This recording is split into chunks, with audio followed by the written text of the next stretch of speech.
Bienvenidos y bienvenidas a Admirar no es suficiente, un podcast que nace desde el CIDAP, el Centro Interamericano de Artesanías y Artes Populares, como un espacio para entender la artesanía de oficio y la labor de la comunidad artesanal, reflexionar desde el interior cómo se manifiesta nuestro exterior.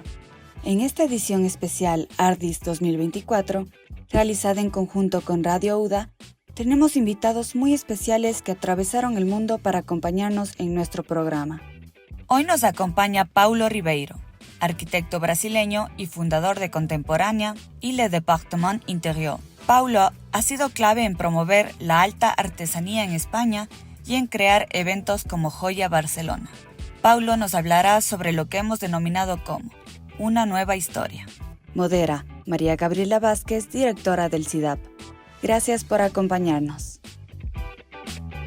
Hola, bienvenidos al podcast del CIDAP Admirar no es suficiente. Dentro del contexto de Ardis, la primera Bienal de Artesanía Contemporánea, Diseño e Innovación que estamos realizando aquí en Cuenca, Ecuador, en abril del 2024. Esta mañana para nosotros tenemos un invitado muy especial que nos acompaña desde España, Paulo Ribeiro. Bienvenido, Paulo. Muchísimas gracias por la invitación, Gaby. Para iniciar el podcast les voy a comentar un poco acerca de quién es Paulo, cuáles han sido sus logros a través de su bio. Él es arquitecto brasileño, fundador y director de Contemporánea y de Le Département Intérieur. Su pasión por la joyería y el arte lo llevó a crear hace 15 años Joya Barcelona Art Jewelry and Objects, un evento que combinó lo mejor de la joyería artística nacional e internacional en la ciudad de Barcelona. Tras la pandemia, decidió ampliar su ámbito de acción y junto con Artesanía Catalunya creó Contemporánea High Craftsmanship Barcelona, el primer evento de este tipo en España, dedicado a la alta artesanía y a la excelencia en las artes y oficios.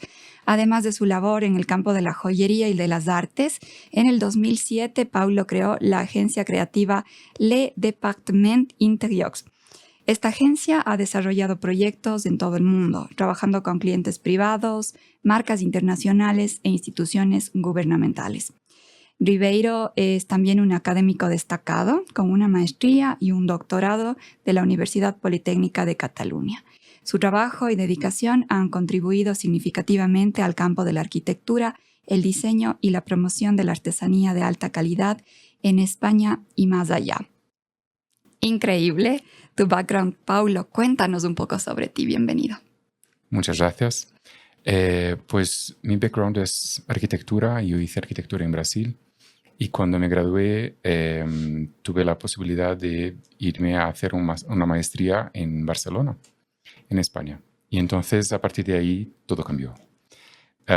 Como latinoamericano, pues realmente tenía una idea muy idealizada de Europa, que realmente no me defraudó. Hay una cultura impresionante que creo que todos los que tengan oportunidad deberían salir y viajar, ya sea en Europa o en cualquier otro sitio. Yo creo que eso es importantísimo para cualquier persona que quiera mejorar tanto su cultura cuanto su carrera profesional.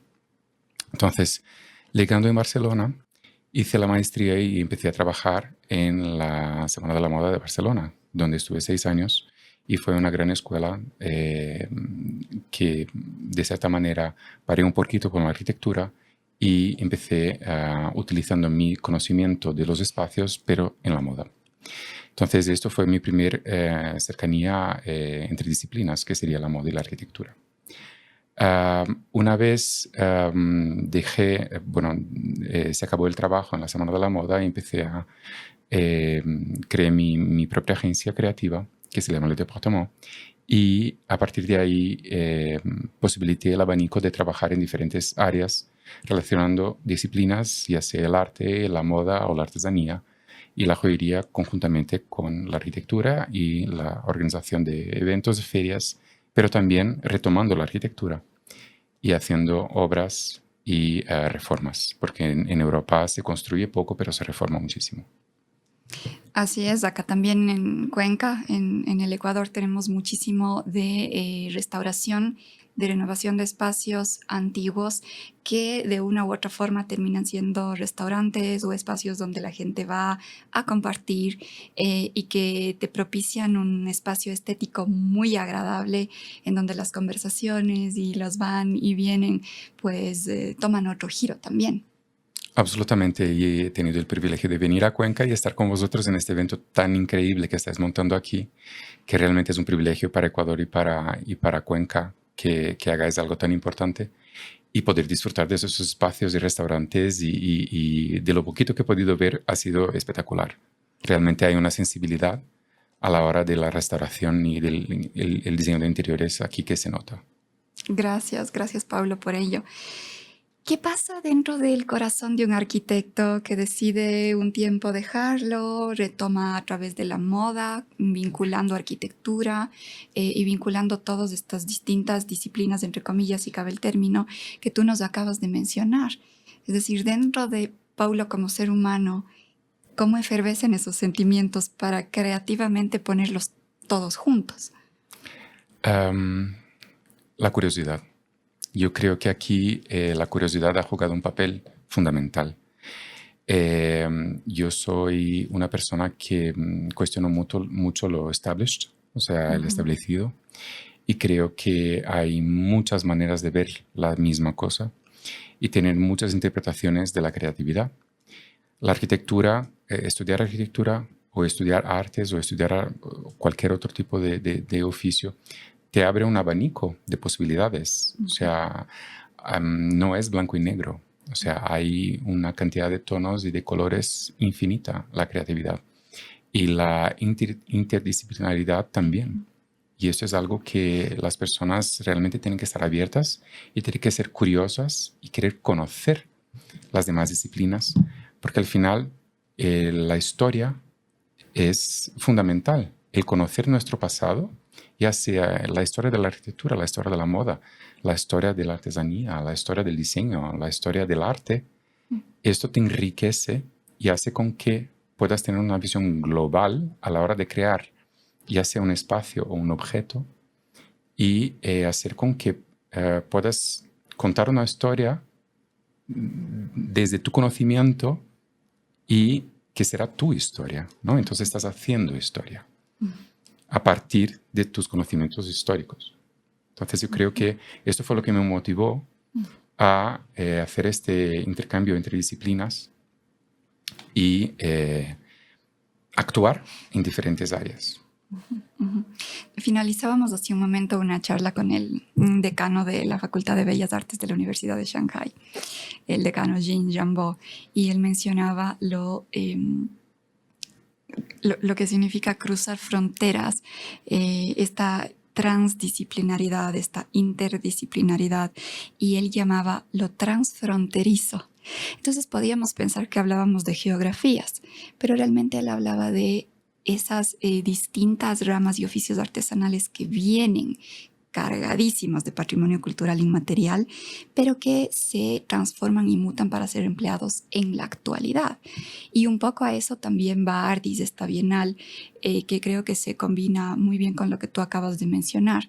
Conocemos nuestra historia, nuestra ancestralidad y la traemos para hacer una nueva historia desde quienes somos de este momento. Absolutamente. Y esto, o sea, la historia realmente la tenemos que contar de dos maneras muy conscientes y muy claras, a través del oficio y a través de la teoría, del concepto y de la idea y de la intencionalidad.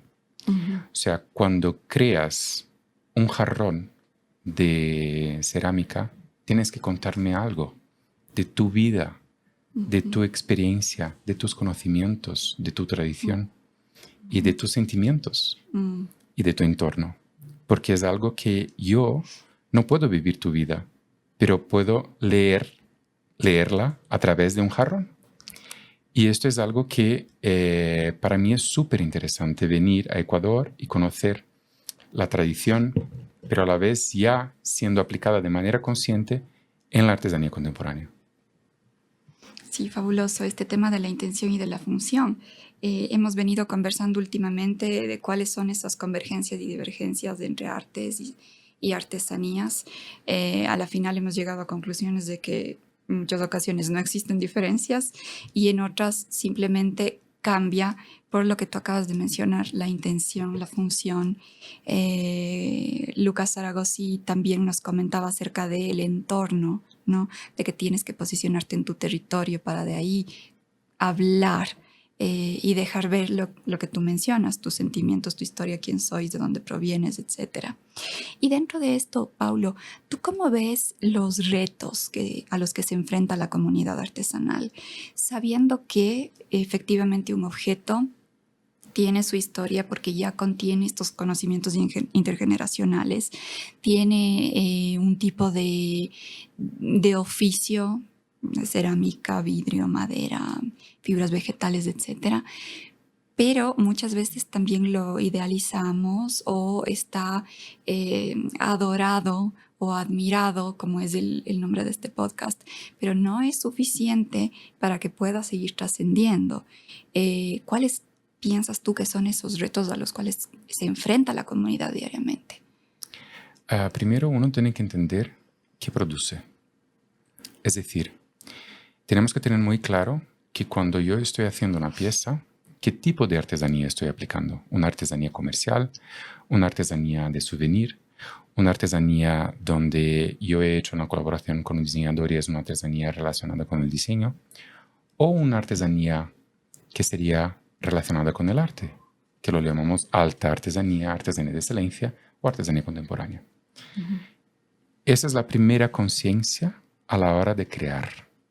Entonces, si yo estoy haciendo algo comercial, tengo unos parámetros muy distintos de hacer una pieza artística. Y a la hora de producir una pieza o la otra, cada una tiene su procedimiento y sus valores y aparte sus prioridades. O sea, una pieza comercial tiene que ser rentable. Y sí tiene que contar una historia y tiene que tener un oficio.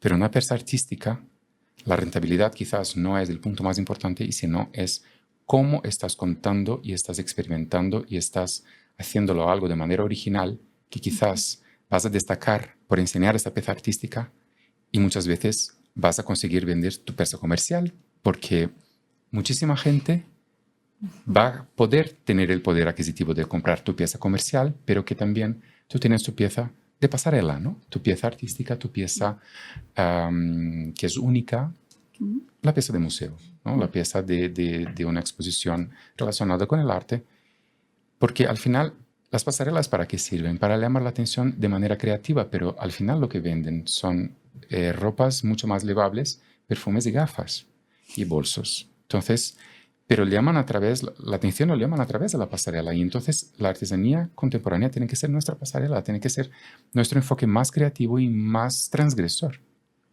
Entonces, creo que aquí es saber llamar la atención y ser muy conscientes de cómo hacerlo.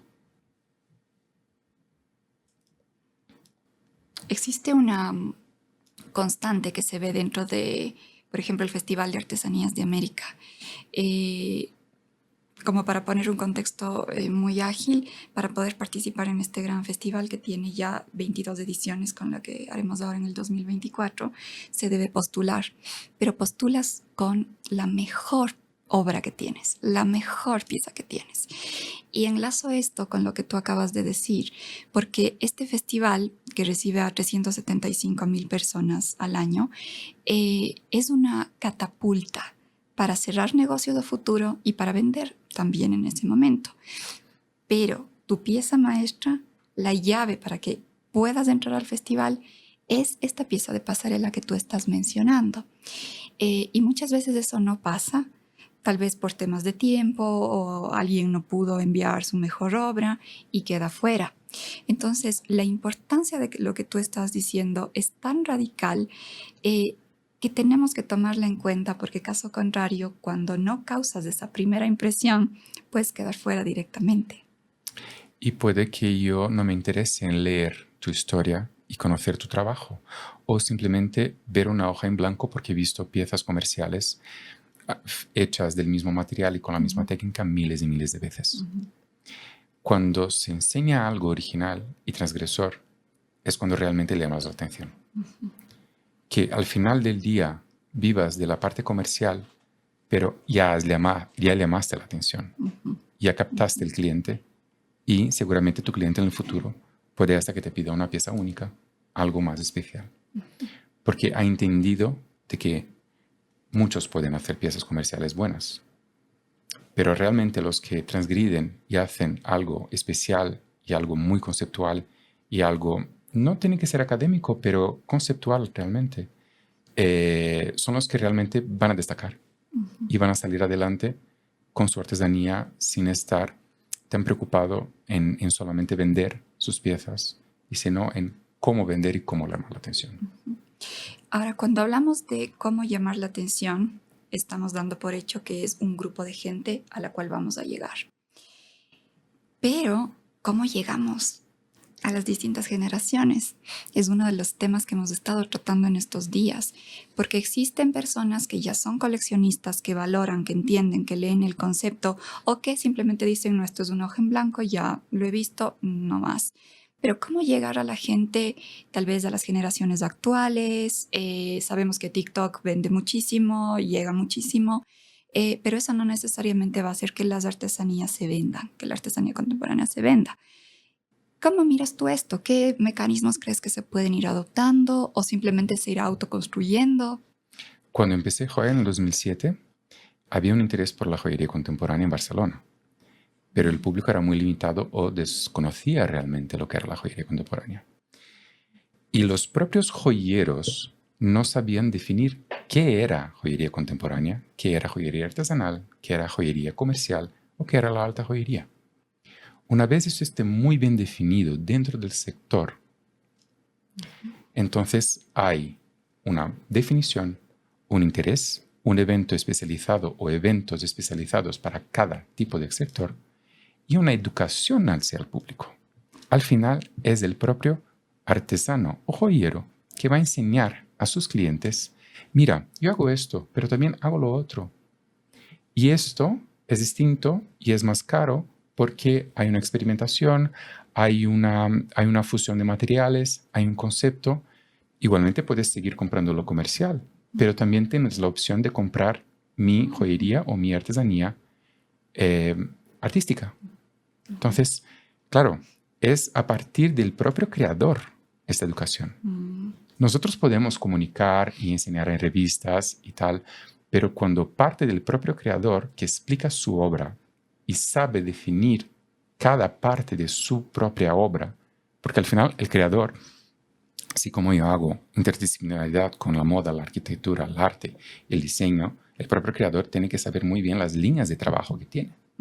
Su línea comercial, su línea de souvenir, su línea artística, su línea relacionada con el diseño, porque no tenemos que ser un artesano con una sola tipo de línea de trabajo. Nadie les ha limitado a hacerlo.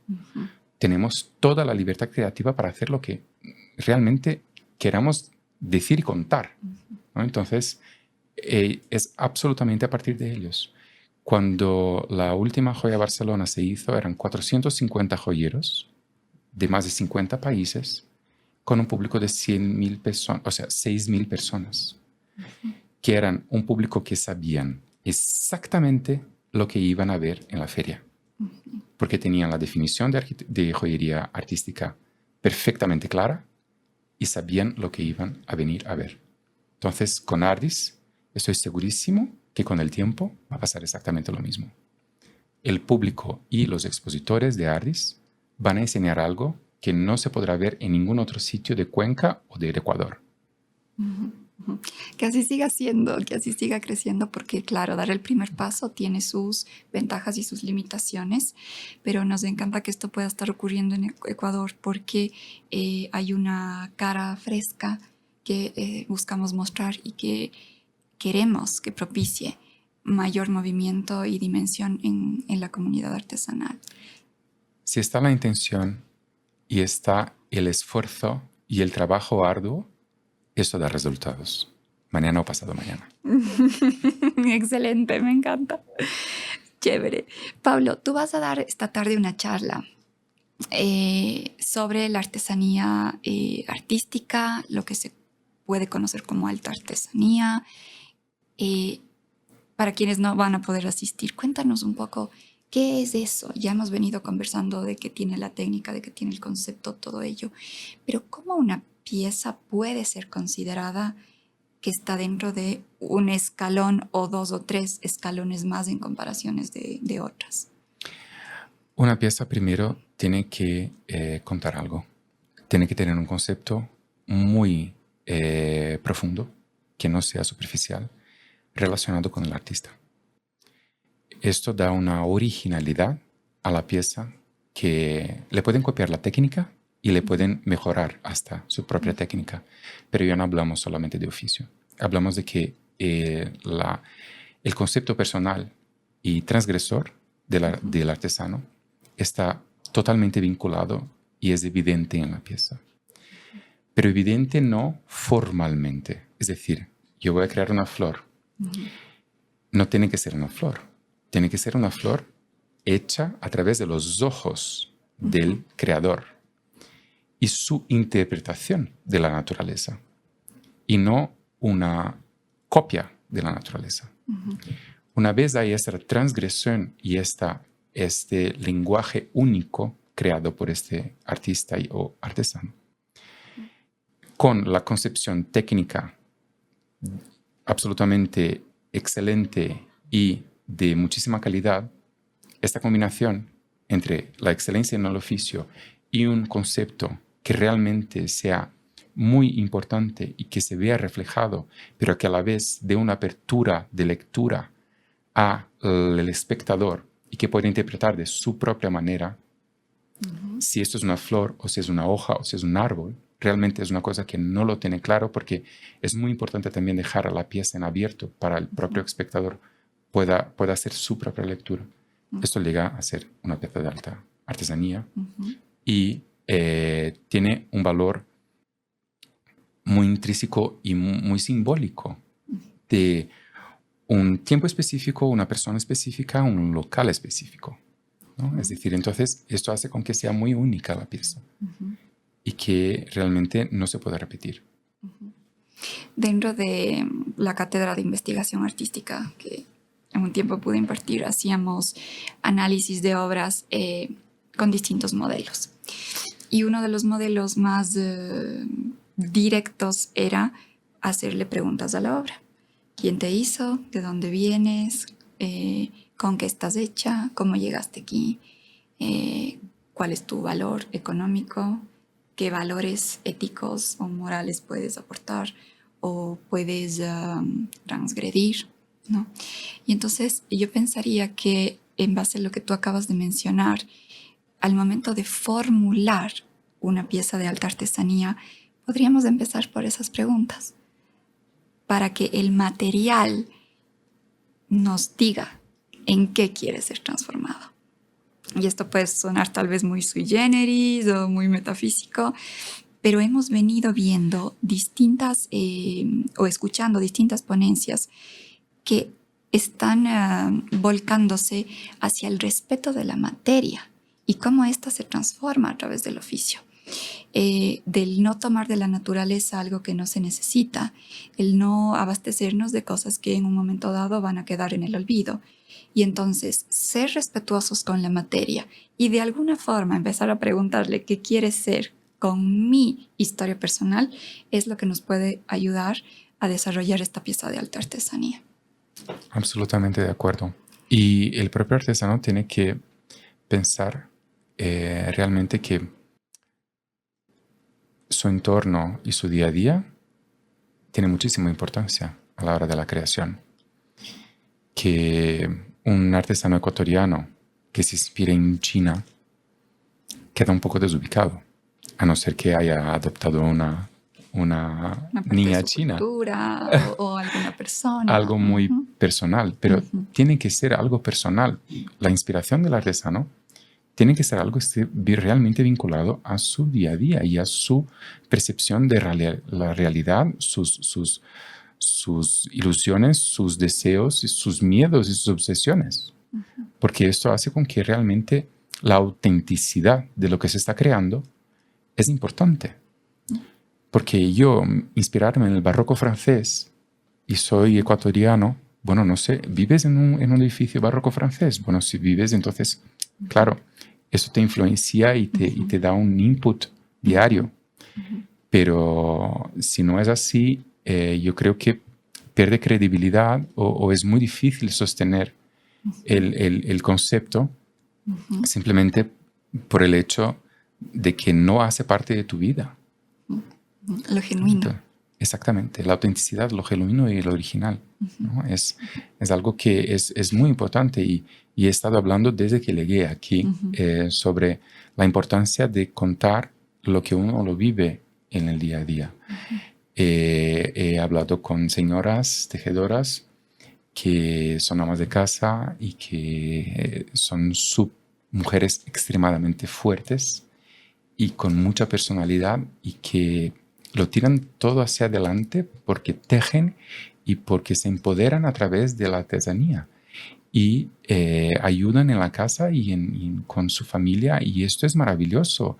Y para ellos es mucho más difícil que para los hombres que lo tienen todo ya mucho más resuelto y que tienen su trabajo y que no tienen que luchar y que aparte no tienen que cuidar de la casa, no tienen que cuidar de los hijos, no se tienen que muchas veces hacerse cargo de tantas actividades a la vez, ¿no? Entonces, hablando con ellas he visto que para ellas era importantísimo crear, importantísimo, porque era una parte que ellas se sentían muy válidas y muy importantes porque no eran solamente amas de casa y cuidaban de sus hijos, eran creadoras y eran creadoras de una técnica ancestral y que perdurará a través de sus manos, ¿no? Pero aparte de esto, yo les pedí que contaran algo de sus vidas en sus piezas. Maravilloso esto. Creo que estamos hablando de Tesia, de la organización Tesia. De Tesia y también de las tejedoras de Toquilla. María Auxiliadora. Tesia, las tejedoras de paja Toquilla. Sí. La líder, que es una líder, directora, una de las directoras pues, de Tesia es Rosita Salinas. Y Rosita en una ocasión me comentaba lo difícil que fue para ella como mujer rural, indígena, atravesar un divorcio. Y todo ello fue canalizado a través de levantar a la Asociación de Mujeres Tejedoras de Tesia y de crear a través de sus manos. Entonces leí alguna vez, no recuerdo el nombre del autor, pero la cita de que el artesano crea 2 veces, primero en su mente y luego con sus manos. Y finalmente es así, porque se vuelve una catarsis, pero también la retribución, pienso yo, de dopamina, de endorfina o algo que te genera crear, no se compara con absolutamente nada. Y entonces, volviendo al tema de Rosita, canalizar un momento difícil de tu vida que se vuelve complejísimo para que sea una de las fortalezas que te permiten a ti levantar una asociación de mujeres tejedoras, está pagada, está lista, ¿no? Porque todas ellas ya siguen trabajando para eso y sus familias están siendo mantenidas por ello. Y con esta reflexión quisiera preguntarte, Paulo, ¿cuáles han sido tú también las limitaciones que has podido mirar? Porque irnos con la corriente de río funciona, pero en otras ocasiones estamos contracorriente. Y entonces esas limitaciones económicas, sociales, o simplemente de no tener un pasaporte para viajar y poder estar dentro de una bienal o una feria, pueden truncar ciertos procesos. Entonces, dentro de tu carrera, ¿qué experiencias has tenido que nos puedas comentar que hayan sido limitantes, los cuales han sido dejados atrás y finalmente han ocurrido? Con Joya Barcelona me hice muchos enemigos. Porque al definir primero y sectorizar la joyería y clasificarla, mucha gente no estaba de acuerdo con esta clasificación, pero no es una clasificación que la he hecho yo. Es una clasificación de sentido común que ocurre ya en el mundo de la joyería hace muchos años. Pero al dejarla evidente y escribirla y dejarla por escrito y hacer comunicación sobre este tipo de definición, hizo con que realmente fue problemático. Mucha gente no estaba de acuerdo, mucha gente quería encajar y no encajaba, mucha gente se sintió excluida.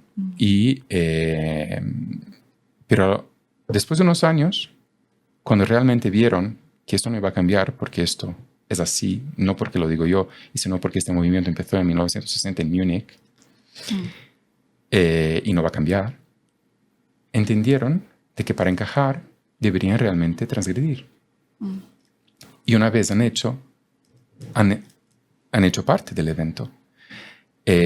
Cuando eres muy directo y muy serio con tus definiciones y tu manera de trabajar y de tener el equipo que trabaja junto contigo y los participantes que participan de tu evento y eres muy purista y muy directo en ese sentido, hay mucha gente que no lo entenderá a primeras, pero con los años sí entenderán y apreciarán y valorarán este tipo de clasificación y ese tipo de criterio utilizado para decir eso es bueno y esto no es bueno, ¿no? Entonces es muy difícil decir a un artesano no, esto no está bien y tal, y hay muchas maneras de decirlo porque es algo realmente personal que lo hacen, ¿no? Entonces, pero si eres benévolo y realmente no le criticas de una manera constructiva, es muy difícil que pueda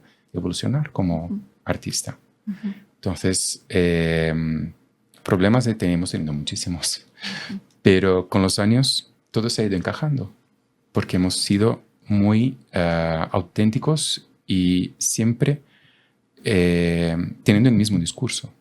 Entonces, una vez dices lo mismo, muchas veces la gente al final entiende el mensaje que quieres transmitir. Sí, crecer puede ser doloroso. Y esto que nos cuentas es súper valioso porque en CIDAP nos ha ocurrido en algunas ocasiones que nos hemos visto en la obligación de hacer una crítica constructiva a ciertas obras y a veces puede ser incómodo, ¿no? Tanto para quien lo menciona como para quien lo recibe, pero a la final, si quieres ver y lo tomas constructivamente, vas a crecer. Y aquí quisiera yo resaltar el trabajo de una colega muy querida, Cayetana Estrella. Ella está más de 25 años en el equipo CIDAP, conoce a la comunidad artesanal muy de cerca, es muy querida, muy respetada, tanto dentro del equipo como en los exteriores, ¿no? Y Calle, con su dulzura y su amabilidad, también puede ser muy directa y decirte, estos acabados no son los mejores, vamos al control de calidad, esta combinación cromática puede ser mejorada todavía. Y eso te hace crecer, definitivamente. Y entonces, en este marco de tus eventos, segmentar o categorizar de alguna manera puede ser complejo, pero como tú bien dices, conforme vamos creciendo, vamos a ir volviéndonos específicos en el trabajo o vamos a encajar. Y ese encajar va a representar también comercialización. Si no, pues puedes quedar fuera. Totalmente. Y una vez eres tan claro con tus decisiones y tus realizaciones, es decir, cuando voy a una feria comercial, yo sé que voy a ver algo comercial y eso tiene todo un sentido. Si yo convoco a galeristas y a coleccionistas a ir a una feria artística, ellos tienen que ver algo artístico, no pueden ver algo comercial. Porque entonces no volverán. Y ahí no hay una continuidad y una seriedad de trabajo. Entonces, en esos 15 años haciendo esto, es importantísimo que lo que enseñes, el contenido que tengas en Ardis, sea coherente, porque entonces el público te vendrá a buscar. Porque sabrá dónde estará este tipo de contenido y de obras. Y este público será extremadamente fiel a ti. Así como me ha pasado a mí, estoy 100% seguro que pasará aquí también. Porque hay muchos apreciadores del arte, de la moda y del diseño que aún no conocen la artesanía contemporánea, pero que una vez la conozcan, la van a amar para siempre. Porque es un nuevo, es un movimiento realmente relativamente nuevo en el sentido de que en los últimos 10, más bien 5 años, de manera internacional ha dado un boom muy importante y ha llegado a poner en cuestión muchas cuestiones de que hemos hablado antes del límite entre el arte y la artesanía, y ha revolucionado un poco el sector del arte contemporáneo en el sentido de que vas a las ferias de arte y ves muchos jarrones de cerámica, ves muchas piezas en metal, y antes solo veías pintura y algo de escultura y grabados. Entonces, si yo frecuento muchísimas ferias de arte contemporáneo y notas el cambio, brutal. Y esto quiere decir que la artesanía se está introduciendo en el arte se está introduciendo en la artesanía. Sí, hay líneas muy difusas en muchas obras. Un ejemplo importante son los textiles y cerámica. Textiles, cerámica, joyería, bueno, nos hacen reflexionar ahí y bueno, finalmente no tenemos que preguntarnos qué es qué, sino disfrutarlo, ¿verdad? Paulo, cuéntanos qué es Contemporánea Barcelona. ¿Quién exhibe ahí? ¿Qué se encuentra? ¿Por qué tenemos que ir allá? Sí, por supuesto, tenéis que venir. Ahí estaremos. Pues mira, a partir de Joya Barcelona nos hemos unido con Artesanía Catalunya, que es el Crafts Council de la región donde está Barcelona.